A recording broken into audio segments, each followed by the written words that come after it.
We are joined by Professor Adrian Saville, who's the founder of Boundless World South Africa. Thank you so much for your time, Prof. We do appreciate it. Great to be with you.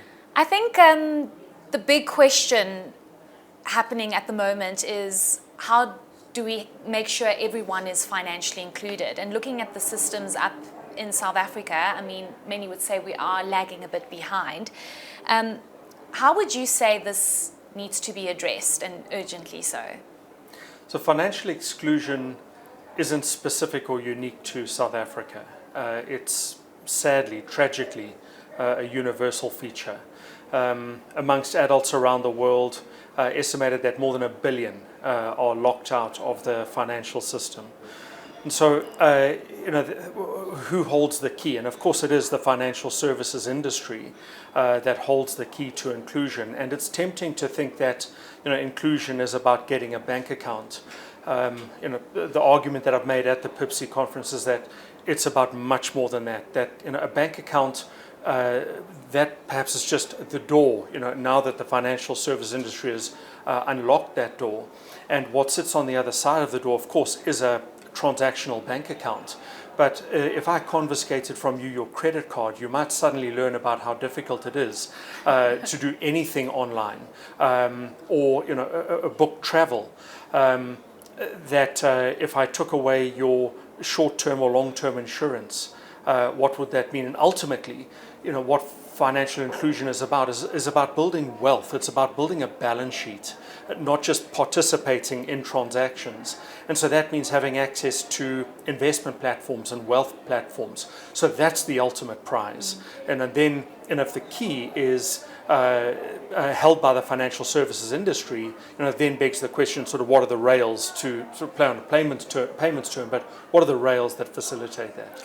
And in terms of the way things are shifting when it comes to the role banks play, you said something quite interesting, that it's not about the banks, but banking and the services that the banks provide, and that's what we need to tap into, isn't it? Yeah, so I think if we speak specifically about South Africa, there's a couple of things that we can't walk past in any serious conversation. The first is the fact that we have a consumer-oriented society. That, I would venture, is actually one of the doings of a very unequal society. That inequality actually promotes conspicuous consumption, often amongst those who can least afford it. Sadly, we have a financial services industry that, the way it has historically operated, it has generally been easier to get access to finance consumption than to finance investment. If you want to buy a flat screen television, easier to get money than if you want to build a business.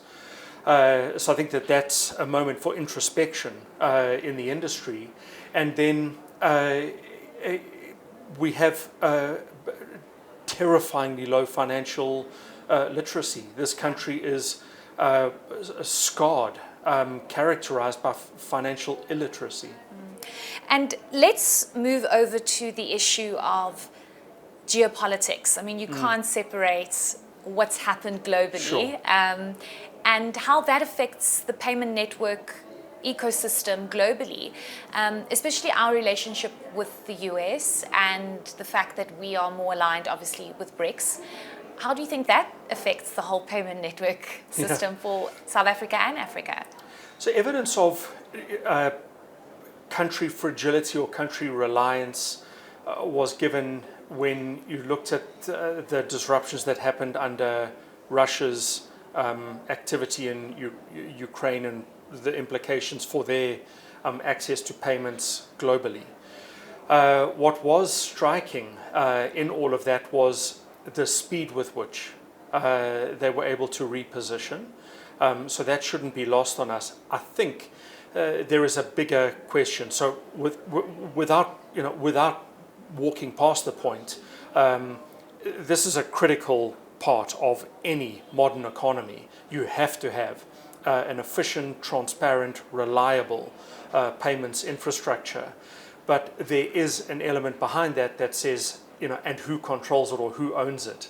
And there is a vulnerability that South Africa faces there.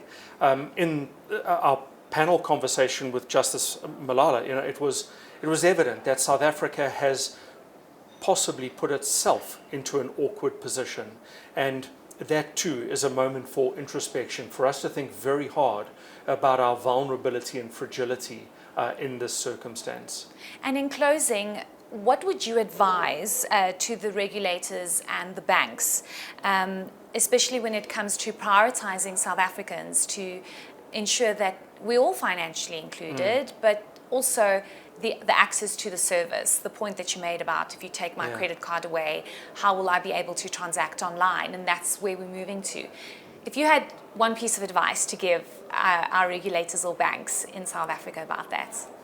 It's such a lovely question. So the talk that I gave was about living in a world through the looking glass, that we're in a world where the rules of engagement have changed. And I think financial services increasingly is about data, not bricks and mortar. And that the gift in that is it makes financial inclusion that much easier. Now, if we could add to that access through data, if we could add financial literacy, and then finish the cocktail with a regulator that is progressive in their thinking, I think that would be a magnificent trifecta. Brilliant. Thank you so much. Thanks for your time, Prof. We really do appreciate it.